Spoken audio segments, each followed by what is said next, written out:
Salut à tous, c'est Lucas. Comme Daddy vous l'a annoncé, on se retrouve pour mon premier test hardware sur sa chaîne YouTube. On va parler matos vidéo. Aujourd'hui, on teste pas n'importe quoi, un objectif très spécifique. Comme tu peux le voir, c'est vraiment pas quelque chose qu'on a l'habitude de voir. Ça, c'est un objectif de type macro probes. C'est une nouvelle catégorie maintenant qui existe sur le marché. Il faut savoir que c'est Laowa qui a lancé ça il y a quelques années. Et c'est vrai que quand ils avaient lancé cet objectif-là, c'était vraiment une première mondiale. Et donc, ça a fait quand même pas mal de bruit. Et aujourd'hui, c'est un objectif que l'on retrouve dans plein de productions audiovisuelles, notamment dans la pub. Le truc, c'est que comme c'est un objectif qui est très spécifique optiquement parlant, c'est très complexe à l'intérieur et qu'il y a encore 1 ou 2 ans Laowa était le seul sur le marché, et bah forcément ils se privaient pas sur le prix. Aujourd'hui leur nouvelle version c'est entre 2 et 3 000 euros, donc c'est sûr que c'est vraiment pas tout le monde qui peut se permettre d'acheter ça, et pourtant c'est un objectif qui t'apporte des possibilités de ouf. Et donc là aujourd'hui on teste, comme tu peux le voir, la réplique parfaite du Laowa 24 mm probes. Il s'agit du Astrory 28 mm probes. C'est vraiment la réplique parfaite du Laowa. Optiquement parlant, franchement tu vas le voir, c'est vraiment quasiment identique, sauf que là et ben on est 2 fois moins cher, aux alentours des 900 euros par rapport au Laowa qui est aujourd'hui aux alentours des 2000-2300 euros. On va avoir dans un premier temps le corps de l'objectif avec les bagues de mise au point et d'ouverture, et de l'autre côté on va pouvoir mettre le fût de l'objectif. Tu vas comprendre pourquoi, mais c'est un système qui est super intéressant. Le fût justement, le voilà. Alors par rapport au Laowa 24 mm première génération, c'est vrai que le kit est un peu plus gros, un peu plus imposant, ça pèse un peu plus lourd. Les premiers Laowa probes étaient aux alentours des 300-400 grammes si je dis pas de bêtises,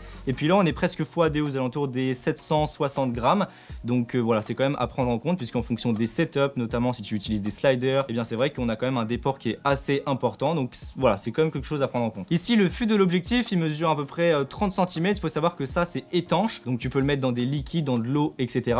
Uniquement la partie avant, et puis après là on va retrouver une prise USB-C pour pouvoir allumer les LED qu'on retrouve à l'avant. Et bien comme tu peux le voir, ça se transforme en sabre laser. On va avoir besoin de lumière, donc ça c'est plutôt important. C'est pas quelque chose qui va te faire une belle lumière comme pour le Laowa, puisque bah, les LED sont quand même pas du tout diffusés, c'est très intense. Donc si tu as le moindre reflet ou quoi en fonction du produit que tu vas filmer, de l'environnement, et bien tu vas tout de suite voir à l'image que bah, forcément la lumière elle vient clairement de là. Donc voilà, c'est une très bonne solution en fonction des conditions de tournage, mais ne compte pas dessus pour pouvoir éclairer ton environnement. Ici on est sur la version du fût de l'objectif standard. Donc comme un objectif standard, on va filmer droit devant. Mais il faut savoir que Laowa a introduit il y a pas longtemps, et Astrory également, du coup ils ont suivi, mais pour littéralement 2 à 3 fois moins cher, un deuxième fût avec un périscope. Et ça va te permettre de filmer à 90 degrés. C'est hyper pratique, puisque parfois on va filmer des produits où en fait on peut pas passer par devant, on va être obligé de passer sur le côté. Tout ça pour dire que le périscope intégré au bout de l'objectif, c'est une vraie révolution dans ce genre d'objectif. Et Astrory justement, il propose un kit, tiens-toi prêt, avec le fût standard, donc celui-ci plus le fût avec le périscope à 90 degrés pour 1400 euros. Tu peux mettre le fût que tu veux sur le même corps objectif. Et donc dans ton sac, ou si tu transportes ton matériel, et bien t'es pas obligé d'avoir 2 objectifs différents, mais uniquement la base avec 2 fûts différents. Parlons maintenant de la qualité de fabrication. Alors moi perso, je possède justement le Laowa 24 mm macro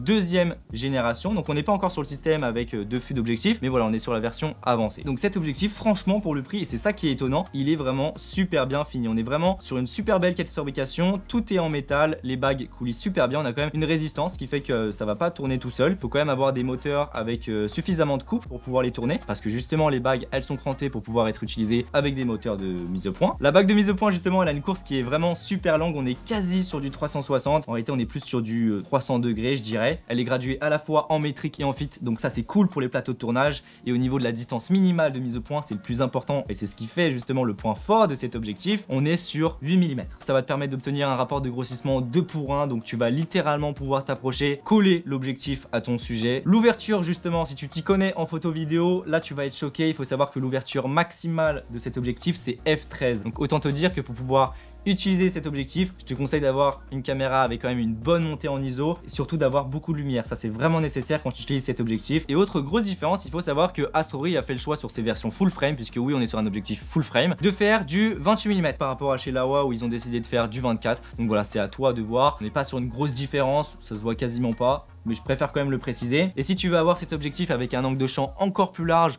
et pour moins cher, ou si tu as une caméra APS-C, et bien tu peux également prendre cet objectif en version APS-C.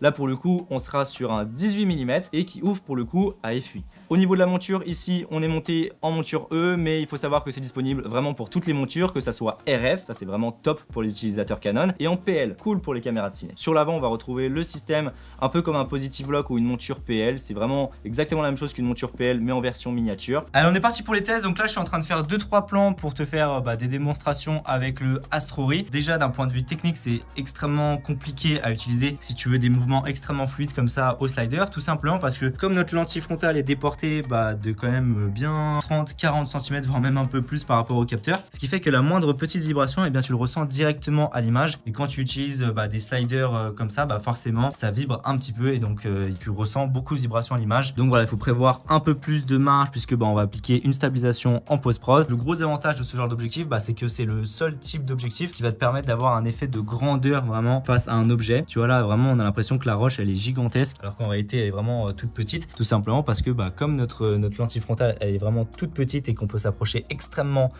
proche d'un objet, et bien ça va permettre vraiment d'avoir une sensation de grandeur. En termes de qualité optique, tu vas le voir, c'est plutôt similaire entre le Laowa et le Astro-Ray, en tout cas le Laowa deuxième génération, pas les tout derniers. En tout cas, s'il y a bien une grosse différence, et ça pour le coup c'est vraiment flagrant, c'est le focus breathing. Le Laowa, il y a très peu de focus breathing, tandis que le Astro-Ray, il y en a vraiment beaucoup. Pour ceux qui ne savent pas ce que c'est cet effet de respiration, de zoom, des dézooms quand on va changer de valeur de mise au point. Et ça, c'est plutôt problématique parce que sur le Astro-Ray, il y en a quand même pas mal. Donc ça, c'est quelque chose à savoir si tu fais des grosses bascules de points. Maintenant, si on doit comparer les deux images, il n'y a pas de grosse différence. Il n'y en a pas une où je me dis waouh, celle-ci, elle est meilleure. Alors effectivement, l'une des choses que l'on remarque, c'est que il y a une des images qui est plus chaude tandis que l'autre est plus froide. J'ai l'impression que l'Astro-Ray se rapproche plus de la réalité alors que le Laowa a plus une teinte un peu chaude. Honnêtement, c'est pas quelque chose de problématique et si tu prends les derniers Laowa, je pense que c'est vraiment quelque chose de corrigé. Sinon, les deux images restent quasiment identiques en termes de détails. Franchement, c'est quasiment la même chose. J'ai quand même l'impression que le Laowa est un poil meilleur, mais